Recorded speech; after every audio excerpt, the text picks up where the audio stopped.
क्या मसीह में आने के बाद हमारा चुनाव हो चुका है? जी हाँ दोस्तों, मेरा और आपका चुनाव मसीह में आने के बाद। और इस बात की जो पुष्टि है वो मत्ती का अध्याय 22 और 14 में लिखी गई है। मत्ती के 22 और 14 अध्याय में परमेश्वर ने हमें साफ साफ ये बता दिया है कि बुलाए हुए तो बहुत हैं पर चुने हुए बहुत कम लोग हैं। जी हाँ दोस्तों, चुने हुए लोग बहुत कम हैं। अगर हाँ आज हम किसी से भी पूछ लें कि तुम स्वर्ग जाओगे, तो हर एक बंदा कहेगा कि हाँ मेरा चुनाव हो चुका है और मैं स्वर्ग जाऊंगा। हर एक चर्च, हर एक कलीसिया दुनिया में कहीं पर भी है, हर एक आदमी यही कहेगा कि मेरा चुनाव हो चुका है और मैं डेफिनेटली स्वर्ग जाऊंगा। पर अगर हम ये बात का दावा करते हैं, पर परमेश्वर का वचन हमें कहता है कि बुलाए हुए तो बहुत हैं पर चुने हुए लोग बहुत कम हैं। जी हाँ दोस्तों, ये भविष्यवाणी पूरी होने जा रही है और इसके साइन, इसके चिन्ह हमें अभी से ही नजर आने शुरू हो गए हैं कि बहुत बड़ी एक भीड़ है जो मसीह में बुलाई गई है और बहुत ही कम लोग हैं जो परमेश्वर की महिमा के लिए चुने हुए हैं। तो वो कौन सा आधार है, वो कौन सा बेस है जिसके आधार पर हम ये बात कह सकें कि हमारा चुनाव हो चुका है? हमारा आधार, हमारा बेस ये बात बिल्कुल नहीं है कि हमने बपतिस्मा ले लिया, तौबा कर ली, हम रूटीन में चर्च जाते हैं, हम अपना दशमांश देते हैं, बीज बोते हैं, गिफ्ट्स देते हैं और जो हमें पास्टर सिखाते हैं हम सभी काम करते हैं। तो हमने पाप छोड़ दिए, हमने झूठ बोलना छोड़ दिया, हमने व्यभिचार करना छोड़ दिया और ऐसे बहुत से काम अब हम नहीं करते। जे कोई भी बात इस बात के लिए गवाही नहीं देती कि हमारा चुनाव हो चुका है। जी हाँ दोस्तों, मैं बात बहुत सच कह रहा हूं और ये वचन में लिखी हुई है। वचन में लिखा हुआ कि जो अंत तक धीरज धरेगा उसी का उद्धार होगा। तो किस बात पे हमें धीरज धरना है? जो अंत तक धीरज धरेगा उसी का उद्धार होगा। यहां पे ये नहीं लिखा कि तूने बपतिस्मा ले लिया, तौबा कर ली, दशमांश दे दिया, तुम्हारा उद्धार हो जाएगा, ऐसा नहीं लिखा है। हाँ जी हाँ दोस्तों, और बाइबल का इतिहास हमें बताता है, इतिहास कि चुने हुए लोग कौन है और बुलाए हुए लोग कौन है। उन दोनों लोगों में, दोनों कैटेगरीज में क्या डिफरेंस है, ये हमें हमारा इतिहास बताता है। और दोस्तों, जो कोई भी मसीही अपना इतिहास को नहीं जानता वो अपना भविष्य कभी नहीं बना सकता। जी हाँ, बहुत सच्ची बात है ये। और मोस्टली ज्यादातर मसीही लोग अपने बाइबल के इतिहास को नहीं जानते क्योंकि वो बाइबल को पढ़ते ही नहीं। और जो व्यक्ति, जो मसीही बाइबल को बिल्कुल नहीं पढ़ता, तो परमेश्वर का वचन है कि ज्ञान ना होने की वजह से मेरी प्रजा का नाश हो गया। जिसको बाइबल का ज्ञान नहीं है उसका नाश होगा, क्योंकि वो बाइबल ना पढ़ के वो चर्च की बात को सुनता है और चर्च जैसा कहता है वो वैसा ही करता है और वह खुद बाइबल पढ़ने की कोशिश नहीं करता कि बाइबल में लिखा क्या है। और वो इस भ्रम में रहता है कि मेरे साथ परमेश्वर ने बड़े बड़े काम किए, मेरे जीवन में बहुत बड़ी बड़ी गवाहियां हैं, परमेश्वर मेरी प्रार्थना का उत्तर देता है, परमेश्वर मेरे साथ बात करता है और वो इस बात पे खुश है कि अगर मेरे साथ इतना कुछ हो रहा है, मैं लोगों के लिए प्रार्थना करता हूं, लोग चंगे हो रहे हैं, मैं लोगों के लिए प्रार्थना करता हूं कि काम बन रहे हैं और जो जिसके लिए मैं प्रार्थना करता हूं वो लोग चंगे हो रहे हैं, पर ये कोई मापदंड नहीं है कि आपका चुनाव हो गया। जी हाँ, ये बहुत सच्ची बात है और बाइबल के आधार पर, बाइबल के बेस पर ये मैं बात कह रहा हूं कि आप बहुत भ्रम में हैं कि आप चुने हुए हो। और इस भ्रम को मैं बाइबल के इतिहास से ही आपको बताऊंगा कि चुने हुए लोग कौन हैं और बुलाए हुए लोग कौन हैं। जी हाँ दोस्तों, जब हम बाइबल के इतिहास की बात करते हैं कि जब हमने मूसा की व्यवस्था को पढ़ते हैं और मूसा के उन कामों का हम वर्णन करते हैं, हम देखते हैं कि वहां पे क्या हुआ था। जब पिता परमेश्वर के पास एक टारगेट था, पिता परमेश्वर के पास एक टारगेट था, एक उद्देश्य था कि पिता परमेश्वर ने अपनी इज़राइल कौम को मिस्र में से उठा के प्रतिज्ञा की हुई भूमि के ऊपर उनको लेके जाना था। जी हाँ दोस्तों, क्योंकि परमेश्वर ने अब्राहम, इसहाक और याकूब से वादा किया था, अपनी ही कसम खाई थी परमेश्वर ने और उस कसम को पूरा करने के लिए अपने नाम के निमित्त परमेश्वर ने इजराइलियों को उस गुलामी से, उस 400 साल की गुलामी से छुटकारा देकर दूसरी भूमि पर, दूसरे देश पर उसको लेके जाना था उनको।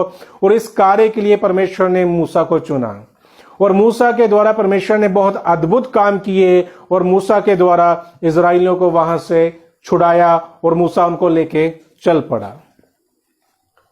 जी हां दोस्तों, वो 4 दिन का सफर था पर वो 40 साल में कन्वर्ट हो गया। पर क्यों हो गया?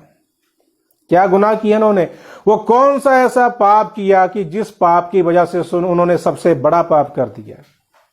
एक पाप की वजह से उन्होंने दूसरा बड़ा पाप कर दिया। जो दूसरा उन्होंने पाप किया था उसका वर्णन हमें मिलता है निर्गमन की 32 चैप्टर की 33 आयत में, जब उन्होंने सोने का एक बछड़ा बनाया और उसको अपना परमेश्वर माना और उसको बलि दी और उसकी आराधना की, जिस वजह से परमेश्वर का जो गुस्सा था, वो उसका जो क्रोध था इतना भड़क उठा कि उसकी वजह से लगभग 3000 के करीब इजरायली लोग मारे गए थे। पर जो उन्होंने गुनाह किया, ये पाप किया, वो निर्गमन के 32 अध्याय में किया था। पर इससे 16 अध्याय पहले, यानी कि निर्गमन के 16 अध्याय में उन्होंने सबसे बड़ा पाप किया। और उस पाप को बहुत कम लोग जानते हैं कि उन्होंने कौन सा पाप किया, और उस पाप की ही वजह से वो प्रतिज्ञा की हुई भूमि तक नहीं पहुंच सके और उनके चक्कर में मूसा भी नहीं पहुंच सका। पहला पॉइंट बता रहा हूं आपको मैं, परमेश्वर ने मूसा के द्वारा उनके जीवन में सामर्थी काम किया। परमेश्वर उस वक्त धरती पे उनके साथ चल रहा था और परमेश्वर ने लाइव उनको अपने सामर्थ्य के काम दिखाए। लाल समुद्र के 2 भाग किए दोस्तों, उनके सामने किए। आकाश से मन्ना बरसाया, उनके सामने बरसाया। पत्थरों में से पानी निकाला उनके लिए, उनके सामने निकाला। और वो सारे ये सामर्थ्य के काम अपनी आंखों से देख रहे थे, इसके बाद भी इन्होंने गुनाह किया।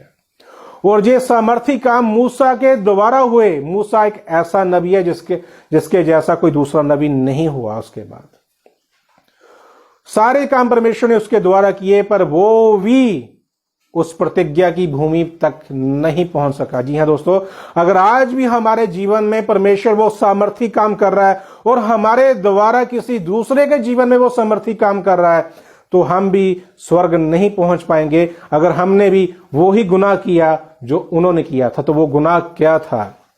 जी हां दोस्तों, वो गुनाह क्या था उन्होंने गुनाह किया? तो हम उस बात पे आज चर्चा करेंगे। उनका गुनाह था कि उन्होंने परमेश्वर से प्रेम नहीं किया, और जब प्रेम नहीं उन्होंने किया तो उनका परमेश्वर के ऊपर विश्वास ही नहीं था। और जब उन्होंने विश्वास नहीं किया तो उन्होंने अपनी शारीरिक और सांसारिक वस्तुओं के ऊपर ध्यान लगाया। उन्होंने एक बार नहीं सोचा कि जो परमेश्वर हमें उस मिस्र की गुलामी से छुड़ाकर लाल समुद्र के 2 भाग कर कर हमें लेके आया, तो वो परमेश्वर जिसने हमारे साथ वादा किया, उस प्रतिज्ञा की भूमि के ऊपर जाने का वादा किया, और परमेश्वर हमारे साथ है और हमें लेके चल रहा है, तो उन्होंने परमेश्वर की बातों की ओर ध्यान नहीं लगाया। परमेश्वर के वचन के ऊपर ध्यान नहीं लगाया। उन्होंने अपनी देह के ऊपर ध्यान लगाया, उन्होंने अपने शरीर के ऊपर ध्यान लगाया, और उन्होंने वाद विवाद किया। मूसा के साथ वाद विवाद किया, परमेश्वर के साथ वाद विवाद किया। ये सबसे बड़ा गुनाह था। और ये गुनाह का जो मेन रीजन था कि उन्होंने वाद विवाद किया कि हम तो मर चले हैं, हमें खाने को कुछ मिल नहीं रहा, हम मन्ना खा खा के बोर हो चुके हैं, उगे हैं मन्ना खा खा के, हमें खाने के लिए मांस चाहिए। जी हां दोस्तों, ये गुनाह था उनका। जिस गुलामी से उनको छुड़ाया गया था, और परमेश्वर जो यात्रा उनकी परमेश्वर के साथ थी कि एक जगह से दूसरी जगह परमेश्वर ने उनके साथ उनको लेके जाना था, तो उन्होंने धीरज नहीं धरा, अपना धीरज को खो दिया उन लोगों ने। और उस यात्रा के दौरान उन्होंने डिमांड्स की परमेश्वर के साथ कि हमें खाने के लिए मांस चाहिए।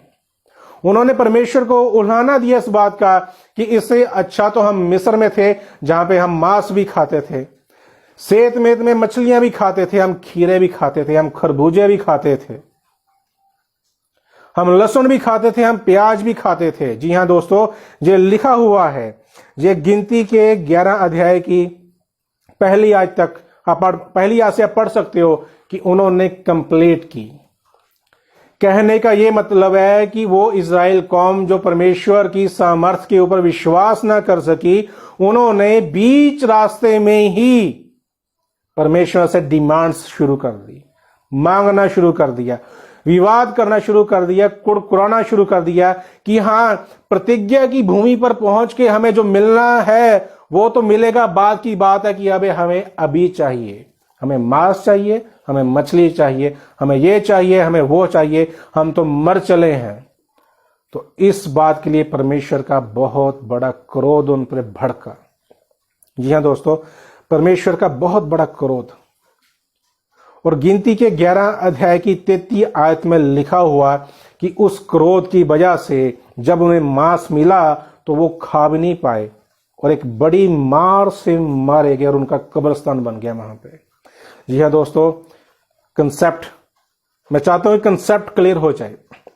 गुलामी से छुड़ाए गए, कुछ दिनों का सफर था, उस सफर में दुख तकलीफें होंगी शायद, पर उन्होंने उन दुख तकलीफों को नहीं झेला, उल्टा वाद विवाद किया। अगर इजराइली विश्वास करते कि जो परमेश्वर हमें छुड़ा के लेके आया और हमारे सफर में हमें रोटी भी देगा, हमें पानी भी देगा, हमारा ख्याल भी रखेगा, हमें चुप रहना चाहिए, हमें वेट करना चाहिए, हमें धीरज धरना चाहिए, उन्होंने ऐसा ना किया और रास्ते में कुड़कुड़ करना शुरू कर दिया।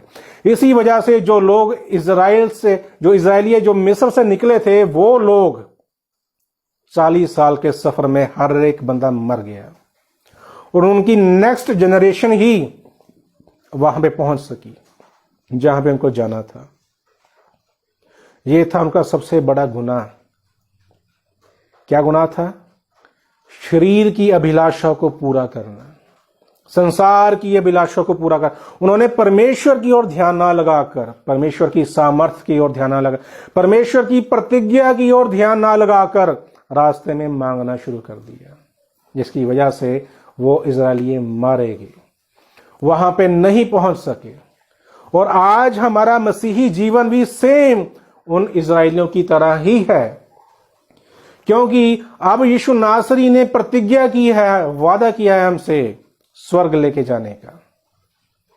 जी हां, उसने अपना बलिदान दिया, अपना लहू दिया, हमारे पापों को छुटकारे के लिए दिया कि हमारे पाप क्षमा हो जाएं, क्योंकि इन पापों की वजह से ही हम स्वर्ग नहीं जा सकते थे। और स्वर्ग जाने के लिए यीशु नासरी ने अपना बलिदान देकर हमारे लिए रास्ते को साफ कर दिया, हमारे लिए रास्ता खोल दिया। जो रास्ता बंद था, हमारे पापों की वजह से जो रास्ता बंद था, वो रास्ता खोल दिया गया यीशु नासरी के बलिदान के द्वारा।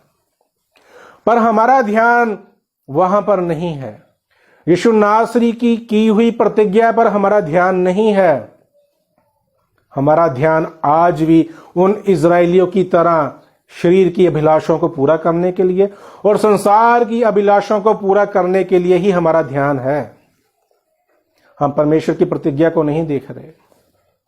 जैसे वो उनका सफर था, उस सफर में उन्होंने मांगना शुरू कर दिया, वैसे ही जब हम मसीह में आए, मसीह के आने के बाद जो हमारा जीवन का सफर है, जो जर्नी है प्रभु के साथ, जितनी हमारी आयु है तब तक, जब तक प्रभु ना आ जाए तब तक जितना हमारा सफर है, हम इस सफर में धीरज नहीं धर रहे। हम मांग रहे हैं परमेश्वर से, अपने शरीर के लिए मांग रहे हैं, इस संसार के लिए मांग रहे हैं, आशीषें मांग रहे हैं कि अनंत जीवन हमें जब मिलेगा, प्रभु आएंगे तब मिल जाएगा, दे देंगे, क्योंकि हमने बपतिस्मा तो ले लिया है, विश्वास दे दिया है, प्रार्थना कर रहे हैं, सब कुछ कर रहे हैं। जैसा पास्टर ने बोला हम सब कुछ कर रहे हैं, वो तो डेफिनेटली हमें मिल जाएगा, हम जा रहे हैं। पर इस वक्त हमें उस यात्रा के दौरान हमारे शरीर की अभिलाषाओं को पूरा करने के लिए जो हमें जरूरतें हैं प्रभु, वो तो हमें दो। मेरी इनकम 5,000 है प्रभु, मेरी इनकम 50,000 हो जाए, मेरी इनकम 10,000 है प्रभु, 1,00,000 हो जाए। मुझे 200 की शर्ट नहीं पहननी, मुझे 5,000 की शर्ट पहननी प्रभु। मेरे पास साइकिल है, मेरे पास गाड़ी आ जाए प्रभु, मेरे पास एक गाड़ी है, मेरे पास 2 गाड़ियां हो जाए प्रभु। मेरे पास एक छोटा घर है, मेरे पास बड़ा घर हो जाए प्रभु। मेरे बच्चे ब्लेस हो जाए, फॉरेन में सेटल हो जाए प्रभु। वो जो इजराइलियों ने किया वो आप कर रहे हो, वो मैं कर रहा हूं। वो इजराइली वहां पे नहीं पहुंच सके और हम भी नहीं पहुंचेंगे। अगर हम इस सफर में प्रभु से मांगते ही रहे ना, तो हम बुलाए हुए हैं, हम चुने हुए नहीं हैं। क्योंकि चुना हुआ व्यक्ति वो ही है जिसको पता है, जिसको बिल्कुल पता है कि प्रभु ने मेरे पापों के लिए बलिदान दिया और मेरे लिए स्वर्ग जाने का रास्ता खोला, और मेरा ध्यान प्रभु की तरफ है, मेरा ध्यान स्वर्ग की तरफ है, मेरा ध्यान परमेश्वर के उस वाचा की तरफ है जो उसने अपने लहू से मेरे साथ बांधी है। मेरा ध्यान संसार की चीजों पर नहीं है, वो है चुने हुए लोग। जी हां दोस्तों, वो है चुने हुए लोग। क्योंकि वचन कहता है कि शरीर और आत्मा एक दूसरे के विरोध में है। जो शरीर की अभिलाषाओं में चलता है वो आत्मा की नहीं सुनेगा, और जो आत्मा में चलता है वो शरीर की अभिलाषाएं कभी पूरी नहीं करेगा। पर हम कहते हैं कि हमें शारीरिक अभिलाषा भी पूरी हो जाए, संसारिक अभिलाषाएं पूरी हो जाए और हम स्वर्ग भी जाएं। तो दोस्तों वचन कहता है, प्रभु ने साफ साफ लिखा हुआ है बाइबल में कि आप परमेश्वर की और धन की, दोनों की एक साथ सेवा नहीं कर सकते। और ये बात परमेश्वर ने लिखी हुई है। और जो व्यक्ति कहता है कि मैं दोनों की सेवा एक साथ करूंगा, तो वो परमेश्वर को झूठा बोलता है, वो वचन को गलत करता है। और वचन सच है, सत्य है। इसलिए परमेश्वर ने कहा कि बुलाए हुए तो बहुत हैं, चुने हुए बहुत कम है। वो ही चुने हुए लोग होंगे जिन्होंने परमेश्वर की बातों, परमेश्वर के वादे की ओर, परमेश्वर के बलिदान की ओर ध्यान लगाया होगा। वो जिस किसी भी हाल में जैसे भी हैं, वो परमेश्वर का धन्यवाद करते हैं और परमेश्वर की महिमा करते हैं, परमेश्वर से कुछ नहीं मांगते, क्योंकि उनको विश्वास है कि परमेश्वर ने कहा है कि तू मेरे पवित्र राज की खोज कर, बाकी चीजें तेरे पीछे आएंगी। परमेश्वर ने वादा किया है कि एक जवान सिंह को तो घटी हो सकती है, पर मेरे विश्वासी लोगों को, मेरे धर्मी लोगों को किसी बात की घटी नहीं होगी। परमेश्वर ने आपको बताया हुआ है कि पक्षी जो ना काटते ना बोते हैं, मैं वो उनको देता है खाने को, पर फिर भी तुम तो मनुष्य हो, परमेश्वर के प्यारे हो, परमेश्वर के स्वरूप में बनाए गए हो, तो वो तुम्हें क्यों नहीं देगा। पर हम यहां पे धीरज ना धर के मांगते हैं, परमेश्वर हमें ये दे दो, वो दे दो, वो दे दो, वो दे दो, उसको मिल गया, उसको मिल गया, उसको मिल गया, मुझे क्यों नहीं मिला। फिर इस पाने के चक्कर में हम परमेश्वर से वाद विवाद करते हैं। पर आप कहेंगे कि हमने तो कभी वाद विवाद किया नहीं। जी हां, जिस तरह इज़राइल कौम ने, उन इज़राइलियों ने परमेश्वर के साथ, मूसा के साथ शारीरिक अभिलाषों को पूरा करने के लिए वाद विवाद किया, आज सभी मसीही लोग लगभग परमेश्वर के साथ वाद विवाद करते हैं। जी हां, वाद विवाद करते हैं, क्योंकि वो अपनी शरीर की अभिलाषों को पूरा करने के लिए, संसारिक आशीषों को लेने के लिए परमेश्वर से मिन्नतें करते हैं कि परमेश्वर आपके वचन में लिखा हुआ है, आपने प्रॉमिस को, आपने कहा है कि मांगो तुम्हें दिया जाएगा, तो हम मांगते हैं परमेश्वर हमें ये संसारिक आशीष मिल जाए। परमेश्वर अपने वचन को पूरा करो, तुम्हारा वादा है परमेश्वर। तूने जो इब्राहिम को आशीष दिया वो हमारे लिए है, परमेश्वर हमको दो, हमें चाहिए, हमें ये चाहिए, हमें वो चाहिए। इस तरह परमेश्वर से वाद विवाद करते हो।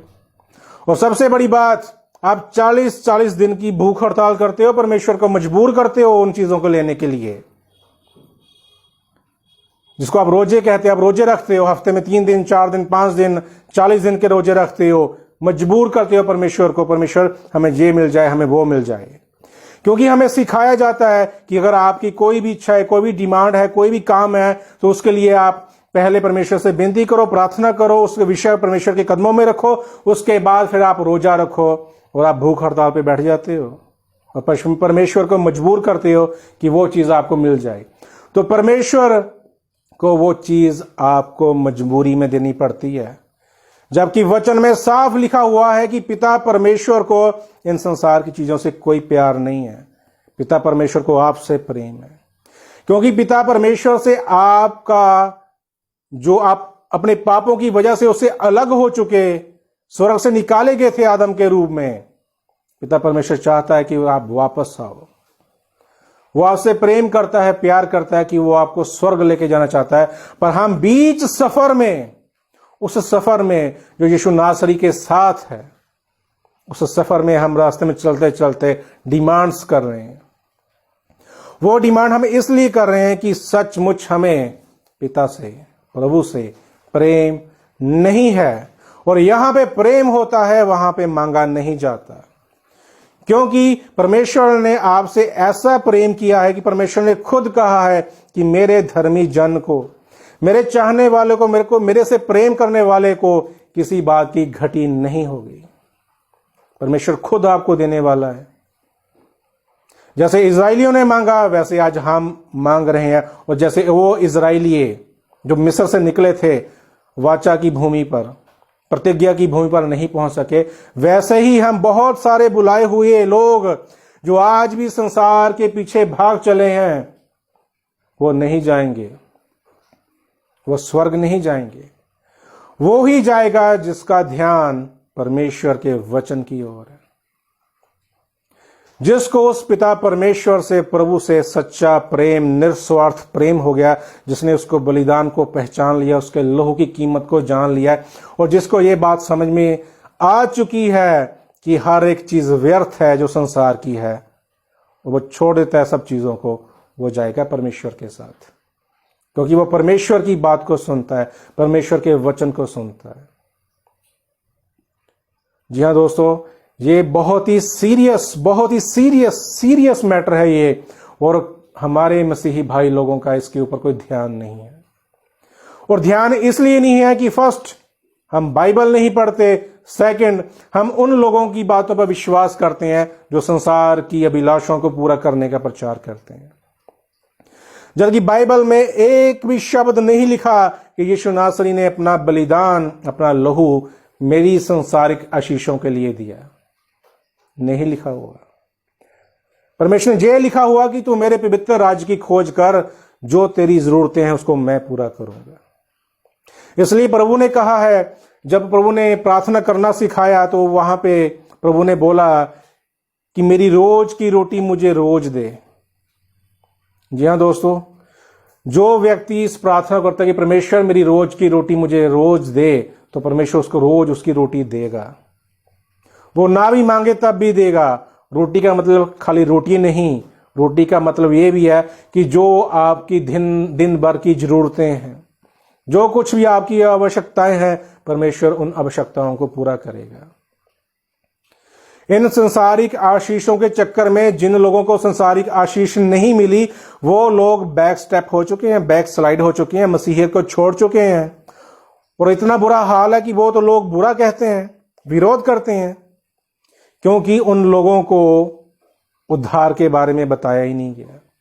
जो उनको लोगों को बताया जाता कि यीशु मसीह इस धरती पर हमारे पाप क्षमा करने के लिए और हमें स्वर्ग लेके जाने के लिए आए हैं, तो वो लोग कभी बैक स्लाइड कभी ना होते, कभी भी मसीहत को छोड़ के ना जाते। पर उन लोगों ने 1 साल, 2 साल, 4 महीने, 6 महीने, 4 साल चर्च में इस आस में गुजार दिए, अपना दशवांश दे दे के, अपना दान कर करके इस आस में उन्होंने गुजार दिए कि परमेश्वर हमें आशीष देगा। और जब उनको नहीं मिलती, वो छोड़ जाते हैं, क्योंकि हमारा प्रचार आशीषों से शुरू होता है और आशीषों पे खत्म हो जाता है। तो दोस्तों, मैं इस वीडियो को खत्म करने से पहले सिर्फ यही रिक्वेस्ट करूंगा, आपसे बेनती करूंगा, वचन में सीरियस हो, क्योंकि परमेश्वर ने जो भी भविष्यवाणी की है, परमेश्वर ने जो कुछ भी कहा है, वो हर एक बात सत्य हो चुकी है, हो रही है और आने वाले समय में होने वाली है। और उस वक्त इतनी भीड़ लगी होगी, पर उसमें से बहुत कम लोग हैं, बहुत कम लोग जो चुने जाएंगे। जिन लोगों को इस जीवन में संसारिक आशीषें मिल चुकी हैं और जो लोग धन्य हो चुके हैं कि हाँ, प्रभु ने हमारे जीवन में इतना बड़ा काम कर दिया कि अब हम तो ऐश में रहते हैं, तो वो लोग पीछे किए जाएंगे। और जिनको इस जीवन में प्रभु की ओर से कोई भी संसारिक आशीष नहीं मिली है और इस जीवन में वो बिल्कुल पीछे हैं, वो लोग स्वर्गीय राज्य में सबसे आगे किए जाएंगे, क्योंकि वचन में लिखा हुआ है कि जो आगे हैं वो पीछे किए जाएंगे, जो पीछे हैं वो आगे किए जाएंगे। इसलिए दोस्तों, मेरी ये वीडियो उन लोगों के लिए है जो दुखी हैं, लाचार हैं, बीमार हैं, जिनके पास इनकम का कोई साधन नहीं है, अपनी गरीबी में है, तो मेरे दोस्तों ये वीडियो आपके लिए है। आप बिल्कुल भी किसी बात की चिंता मत करिए, क्योंकि बाइबल में लिखा हुआ है, रोमियो के 8:18 में लिखा हुआ कि जो इस जीवन में हमें जो दुख मिलेगा, जो क्लेश मिलेगा, इस जीवन में हम जो गरीबी हम देखेंगे, जो कुछ हमें मुश्किलें होंगी, जो कुछ हमें परेशानियां होंगी, वो परमेश्वर की उस महिमा के सामने कुछ भी नहीं होगी। जब परमेश्वर की महिमा में हम जब स्वर्ग में होंगे, तो हम जब पीछे देखेंगे तो हम देखेंगे, हम सोचेंगे वो सारी मुश्किलें, परेशानियां, वो दुख कुछ भी नहीं थे, तुच्छ थे वो। तो आप धन्यवाद करोगे परमेश्वर का, परमेश्वर कि मैं आपका धन्यवाद करता हूं कि आपने मुझे संभाल के रखा और मैंने अपना जीवन संसारिक आशीषों की तरफ जाने नहीं दिया। मैंने दुख झेल लिया, मैंने गरीबी झेल ली मैंने, पर आज मैं स्वर्ग में हूं। आप परमेश्वर का धन्यवाद करेंगे। तो दोस्तों, वचन में लिखी हुई भविष्यवाणी और उसका प्रचार ना करना, यह सबसे बड़ा अपराध है। हमारा प्रचार तो दशवांश दान के ऊपर, संसारिक आशीषों के ऊपर ऐसा फिट हो चुका है कि हमें कोई दूसरी चीज दिखाई ही नहीं देती।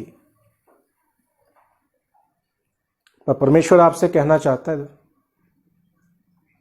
परमेश्वर आपसे यह कहना चाहता है दोस्तों कि वचन के ऊपर ध्यान दीजिए, परमेश्वर के ऊपर ध्यान दीजिए, उसके वाचा की तरफ ध्यान दीजिए, उसके लहू की तरफ ध्यान दीजिए।